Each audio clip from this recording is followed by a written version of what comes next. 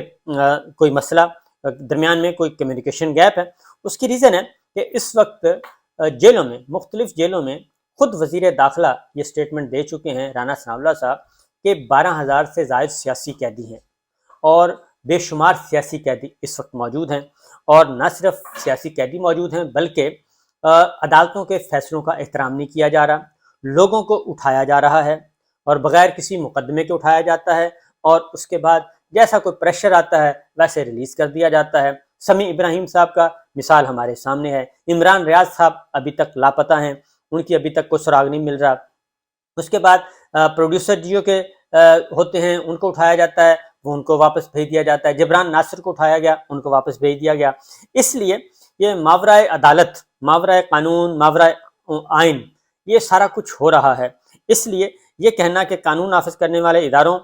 اور security forces پر تشدد حملے، ٹھیک ہے، انسانی حقوق کی خلاف ورزیوں اور سیاسی سرگرمیوں کو روکنے کے بے بنیاد الزامات کا مقصد عوام کو گمراہ کرنا اور مسلح افواج کو بدنام کر کے مذموم سیاسی مفادات کا حصول ہے۔ تو یہ تو اب ہائی کورٹس میں بھی اور ڈسٹرکٹ کورٹس میں بھی جب بھی کوئی سیاسی قیدی جاتے ہیں اور سیاسی رہنما جاتے ہیں یا جرنلسٹ جاتے ہیں، اور یہ تو ایک مذاق بن گیا ہے کہ آپ نے پریس کانفرنس کر دی، اگر آپ نے پریس کانفرنس کر دی ہے تو پھر یہاں کے بجائے پریس کانفرنس کریں، آپ کو ضمانت کی ضرورت ہی نہیں ہے، آپ کو جیل سے براہ راست رہا کر دیا جائے گا۔ تو یہ پولیٹیکل انجینئرنگ جو ہے وہ کون کر رہا ہے؟ یہ سارے کے سارے کام کون کر رہا ہے؟ اور یہ لوگوں کو گرفتار کیا جاتا ہے، عدالتیں رہائی کا حکم دیتی ہیں، ان کو پھر گرفتار کر لیا جاتا ہے، اور اب عدالتیں یہ کہتی ہیں کہ آپ پریس کانفرنس کر دیں، یعنی کہ پی ٹی آئی چھوڑ دیں، اور اس کے بعد آپ آزاد ہیں۔ یہ ہو رہا ہے۔ تو اس لیے اگلی بات ہے جی، ملک دشمن عناصر اور ان کے حامی جعلی اور بے بنیاد خبروں اور پروپیگنڈے کے ذریعے معاشرتی تفرقہ اور انتشار پیدا کرنے کی بھرپور کوشش کر رہے ہیں۔ اب اس میں جو ملک دشمن عناصر ہیں وہ بالکل کرتے ہیں، وہ فائدہ اٹھاتے ہیں۔ جیسے ہم اگر ہمارے کسی انیمی کنٹری میں کچھ ہوتا ہے تو جیسے ہم اس کو پروپیگیٹ کرتے ہیں ویسے ہی وہ پروپیگیٹ کرتے ہیں۔ اور اس کے بعد ملک دشمن عناصر اور ان کے حامی جعلی اور بے بنیاد، اب اس میں کچھ خبریں ہو سکتی ہیں جعلی اور بے بنیاد ہوں، لیکن جو چیزیں اس وقت پاکستان میں ہو رہی ہیں، پاکستان کے طول و عرض میں ہو رہی ہیں، پاکستان کے شہریوں کو، میاں اظہر صاحب کو اٹھایا جانا اور ندیم افضل چند کے والد کو اٹھایا جانا اور اس طریقے سے ان کو پھر رہا کرنا، پھر یہ جو آئی ہیں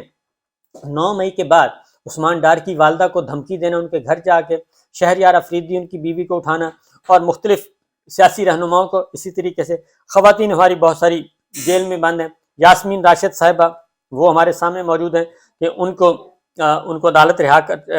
باعزت بری کر چکی ہے، ڈاکٹر شیرین مزاری کے ہمارے سامنے مثال موجود ہے، ملکہ بخاری کی مثال موجود ہے کہ لوگوں کو کہا جا رہا ہے کہ آپ یا تو پی ٹی آئی چھوڑ دیں یا سیاست سے کنارہ کش ہو جائیں، اور تیسرا کوئی آپشن نہیں ہے، ورنہ وہ آواز لگتی ہے جیل سے باہر جیسے کوئی نکلتا ہے کہ پریس کلب یا پھر واپس جیل، پریس کلب یا پھر تھانہ، پریس کلب یا پھر حراست، یہ نعرے لگ رہے ہیں۔ تو لہٰذا یہ چیزیں جو ہیں، یہ پروپیگنڈا اس میں ظاہر ہے، ان چیزوں کو وہ باہر کے لوگ استعمال کرتے ہیں۔ اس کے بعد ہے جی، قوم کے بھرپور تعاون سے تمام تر ناپاک عزائم کو ناکام بنایا جائے گا انشاءاللہ۔ بالکل اس میں کوئی شبہ نہیں ہے کہ قوم کے بھرپور تعاون سے تمام تر ناپاک عزائم کو ناکام بنایا جائے گا۔ اس میں کوئی شبہ نہیں ہے کہ پاکستان کے عوام کے ذریعے بہت کچھ حاصل کیا جا سکتا ہے، لیکن قوم کیا کہے، قوم کیا مانگ رہی ہے؟ قوم اس وقت جناب باجوہ صاحب نے جو کچھ قوم کے ساتھ کیا وہ ہمارے سامنے ہے، اور اس وقت جو خواتین خود بتا رہی ہیں، خواتین بتاتی ہیں کہ ہمیں کہا جاتا ہے کہ آپ کو تو مریم صاحبہ نے کہا تھا، اٹھا لیا ہم نے، اور اس لیے آپ اندر ہیں۔ اور اس کے ساتھ ہی ساتھ کور کمانڈرز لاہور کا ہوا ہے، اس میں جیو فینسنگ کا جو طریقہ اختیار کیا جا رہا ہے، تو وہ بھی مثالیں ہمارے سامنے ہیں۔ تو وہ چند لوگ ہو سکتے ہیں، ان کو بالکل سزا دینی چاہیے، لیکن ان چند لوگوں کو بنیاد بنا کے آپ پورے ملک میں اس وقت ہزاروں کی تعداد میں سیاسی قیدی موجود ہیں اور ان کو گرفتار کیا جا رہا ہے، لسٹیں بنائی گئی ہیں، اور یہ گھر گھر تلاشی کا سلسلہ جاری ہے، اور اس میں یہ ہر جگہ موجود ہے، ہر گلی محلے میں موجود ہے کہ کیا ہو رہا ہے۔ لہٰذا یہ جو ہے، اگر یہ ساری چیزیں آپ ختم کر دیں اور جان مال آبرو لوگوں کا ہو جائے، محفوظ ہو جائے، تو یقیناً قوم کا بھرپور تعاون بھی ملے گا اور کوئی ایسا ایشو بھی نہیں ہوگا۔ ماضی میں بھی ایسا ہوتا رہا ہے، دہشت گردی کے خلاف جو جنگ لڑی گئی وہ بڑی زبردست ہے، اور اس میں پاکستان کے عوام نے بھرپور ساتھ دیا اور بڑی قربانیاں دی ہیں 22 سال۔ مضموم مقاصد کے حصول کے لیے اب آگے ہے جی، فارمیشن کمانڈرز کانفرنس کے شرکاء نے یوم سیاہ سانحہ 9 مئی کے واقعات کی سخت ترین مذمت کی۔ بالکل سارے کر رہے ہیں، اس میں کوئی شبہ نہیں ہے، ہر بچہ کر رہا ہے کہ 9 مئی کو جو کچھ ہوا نہیں ہونا چاہیے تھا، لیکن ساتھ ہی ساتھ ایک ڈیمانڈ کی جا رہی ہے، اور وہ ڈیمانڈ ہے کہ اس کی فری فیئر جوڈیشل انکوائری کروائی جائے کہ یہ سب کے پیچھے کون تھا، اور وہ اس دن ساری کی ساری سیکورٹی کیوں غائب تھی، پولیس کیوں غائب تھی، رینجرز کیوں غائب تھی، سارے سیکورٹی والے، قانون نافذ کرنے والے ادارے سب کے سب غائب کیوں تھے، وہ کہاں تھے؟ یہ بہت بنیادی سوال اٹھ رہا ہے، اور اس میں کوئی شک نہیں کہ اس قابل مذمت ہیں، لیکن انویسٹیگیشن کی ڈیمانڈ ہو رہی ہے۔ آگے ہے جی، مضموم مقاصد کے حصول کے لیے ریاست اور ریاستی اداروں کے خلاف نفرت پروان چڑھانے اور ملک میں افراتفری پھیلانے والوں کے خلاف گھیرا تنگ کرنے کی ضرورت پر زور، یہ گھیرا تنگ کرنے کی ضرورت پر زور دیا۔ بالکل ٹھیک ہے،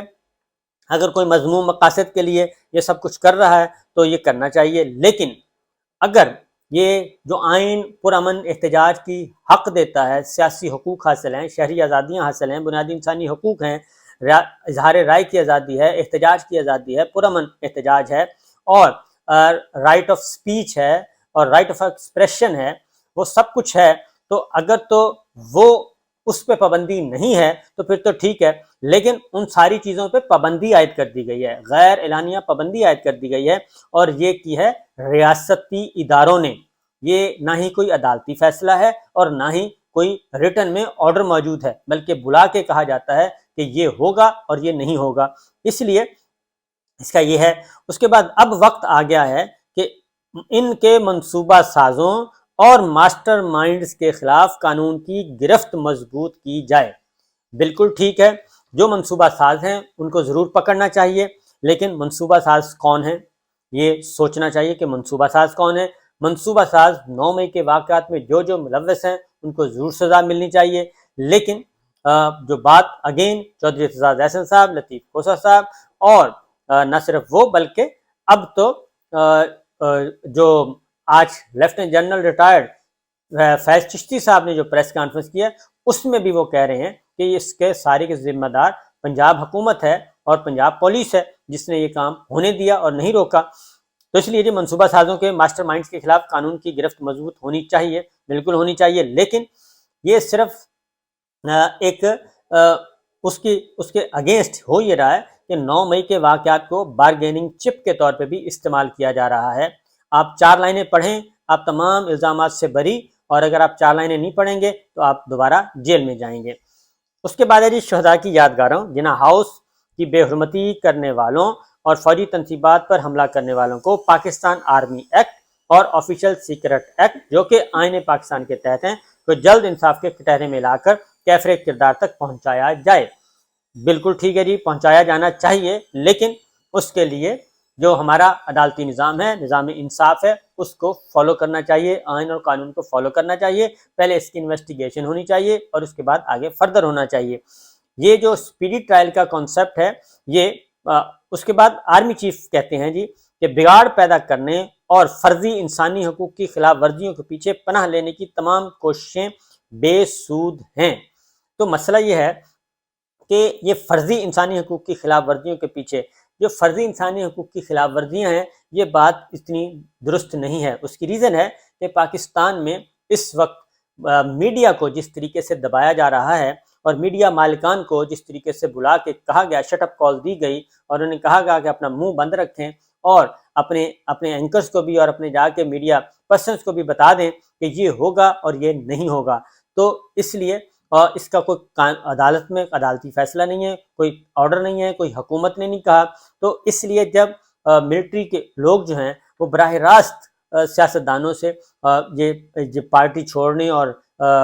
وہ پریس کانفرنس کروانے کے لیے براہ راست وہ جب رابطہ کریں گے اور براہ راست یہ ساری چیزوں کو ہینڈل کریں گے، میڈیا کو براہ راست کنٹرول کریں گے، تو پھر یہی ہوگا جو ہو رہا ہے۔ تو اس لیے جو انٹروین ہے یہ بہت زیادہ اس سے سنگین مسائل پیدا ہو رہے ہیں۔ تو آگے جا کے وہ کہتے ہیں کثرت سے جمع کیے گئے ناقابل تردید شواہد کو نہ جھٹلایا اور نہ ہی بگاڑا جا سکتا ہے، بالکل ٹھیک ہے، لیکن اس کے لیے ضروری ہے کہ فری اینڈ فیئر انویسٹیگیشن اور ٹرائل ہونا چاہیے، لیکن آئین اور قانون کے مطابق۔ اس میں بہت سارے سوالات ہیں۔ اگر یہ 9 مئی کے واقعات ایسے ہی ہیں، اس کو اوپن کر دینا چاہیے، میڈیا کو اوپن ڈیبیٹ کی اجازت دینی چاہیے، وہ کھلے عام اپنے بحث کریں اور اپنا پوائنٹ آف ویو دیں اور اس کو سامنے لے کے اصل حقیقت کو سامنے لے کے آئیں، تاکہ عوام کو بھی پتہ چلے کہ کیا سچ ہے اور کیا غلط ہے۔ لیکن جب آپ سینسرشپ عائد کرتے ہیں اور سینسرشپ عائد کر کے کہتے ہیں کہ اس موضوع پہ کوئی گفتگو نہیں ہوگی اور یہ نیریٹو چلے گا اور یہ نیریٹو نہیں چلے گا، یہ خبر چلے گی یہ نہیں چلے گی، کانٹینٹ یہ ہوگا اور یہ نہیں ہوگا، تو پھر بہت مشکل ہے کہ اور کیونکہ جو میٹنگ بلائی گئی وہ میٹنگ کافی تلخ میٹنگ تھی میڈیا پرسنز کے ساتھ، میڈیا اونرز کے ساتھ، اور وہ کوئی اچھے جذبات وہاں سے نہیں لے کے گئے، کوئی بھی نہیں لے کے گیا۔ کثرت سے جمع کیے گئے